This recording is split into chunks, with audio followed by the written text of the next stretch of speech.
எல்லாரையும் தோக்கடிக்கிறாங்க. மாநில கட்சிகளுக்கு அதிக சீட்டு தரக்கூடாது, அதிக இடங்கள மாநில சீட்டு நிற்கக்கூடாது, மாநில கட்சிகள் நின்னா போட்டிக்கு காங்கிரஸ் கேண்டிடேட்டை நிப்பாட்டுறது, இந்த மாதிரி வேலைகளை மட்டுமே செய்யும் போது அப்ப நமக்கு சந்தேகம் பாரதிய ஜனதாவின் மீது மட்டும் இல்லை, காங்கிரஸே மாநில கட்சிகளின் வளர்ச்சியை தடுக்குது. பழைய காங்கிரஸ் தான் இது.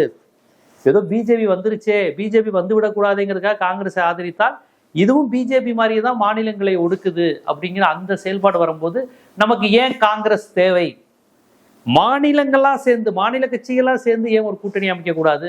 மம்தா, அரவிந்த் கெஜ்ரிவால், அகிலேஷ் யாதவ், ஜார்க்கண்ட் முக்தி மோர்ச்சா, இப்படி இருக்கிற கட்சிகள் எல்லாமே, மாநில கட்சிகள் எல்லாமே இந்தியா முழுவதும் ஒன்று சேர்ந்து, ஏன் சந்திரசேகர ராவ் கூட சேர்த்துக்கலாம், சேர்த்து வாங்க நம்ம ஒரு தென்னிந்தியா, வாங்க நம்ம இந்தி பேசாத மாநிலங்கள், வாங்க நம்ம பாஜக ஆளாத மாநிலங்கள், வாங்க நம்ம காங்கிரஸ் எதிர்பார்ப்போம். இப்படி பாஜக காங்கிரஸ்ங்கிற ரெண்டு தேசிய கட்சிக்கும் எதிராக அதனால் பாதிக்கப்பட்ட அனைத்து மாநிலங்களுமே ஒன்று சேர்ந்து ஏன் ஒரு மூன்றாவது அணியை அமைக்கக்கூடாது? விபி சிங்னு ஒரு மூணாவது அணி அமைஞ்சு பிரதமராக இருந்தார். ஒரு வருஷம் இருந்தார். அதுக்குள்ளேயும் காங்கிரஸுக்கு, இடதுசாரிகள், பாஜக எல்லாருமே அவருக்கு எதிராக இருந்து அந்த இடஒதுக்கீட்டுக்கு ஆதரவாக அவர் இருந்தாருங்கிறதுக்காக மண்டல் கமிஷனில் அவரை தோக்கடிச்சாங்க.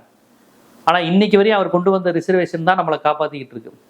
அப்போ நிலையான ஆட்சி வேணும், மூணாவது அணி வந்தால் நிலையான ஆட்சி இருக்காது அப்படின்னு சொல்லுவாங்க. நிலையான ஆட்சி யார் பிரதமராக இருந்தா? இதுவரையும் வாஜ்பாய் இருந்தார். ஒரு பாஜக நிலையான பிரதமராக 5 வருஷம் இருந்தா அதில் முஸ்லிம்களுக்கு, கிறிஸ்தவர்களுக்கு, தமிழர்களுக்கு, மாநிலங்களுக்கு என்ன லாபம்?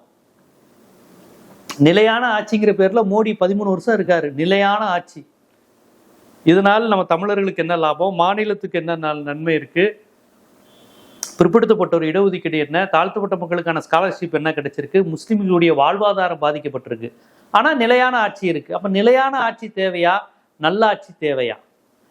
விபி சிங் போன்ற ஒருவர் ஒரு வருடம் பிரதமராக இருப்பது முக்கியமா, மோடி போன்றவர்கள் 15 ஆண்டுகள் பிரதமராக இருப்பது முக்கியமா?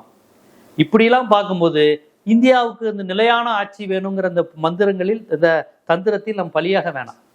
மாநில கட்சிகளாக சேர்ந்து ஒரு பிரதமரை உருவாக்கலாம். இதுல என்ன இருக்கு? காங்கிரஸும் பிஜேபியும் தான் இந்தியாவை ஆளணுமா? வரட்டும், மம்தா கூட பிரதமர் ஆகட்டும், சந்திரபாபு நாயுடு கூட பிரதமர் ஆகட்டும், மாயாவதி பிரதமர் ஆகட்டும், அகிலேஷ் யாதவ் பிரதமர் ஆகட்டும், சந்திரசேகர ராவ் பிரதமர் ஆகட்டும். என்ன தப்பு இது? இந்தியாங்கிறது அந்த ரெண்டு தேசிய கட்சிக்கும் அந்த இந்தி பேசுற மாநிலங்கள் மட்டும்தான் இந்தியாவை ஆட்சி செய்யணுமா? மூன்றாவது அணின்னு ஒரு கான்செப்ட் வரும்போது தான் விபி சிங்னு ஒரு மனிதர் நமக்கு கிடைத்தார், சமூக நீதி காவலர் நமக்கு கிடைத்தார். மூன்றாவது அணின்னு வரும்போது தான் கொஞ்சம் உங்களுக்கு கர்நாடகத்திலிருந்து தென்னிந்தியாவிலிருந்து ஒரு பிரதமரை பற்றிலாம் ஒரு யோசனை வந்தது.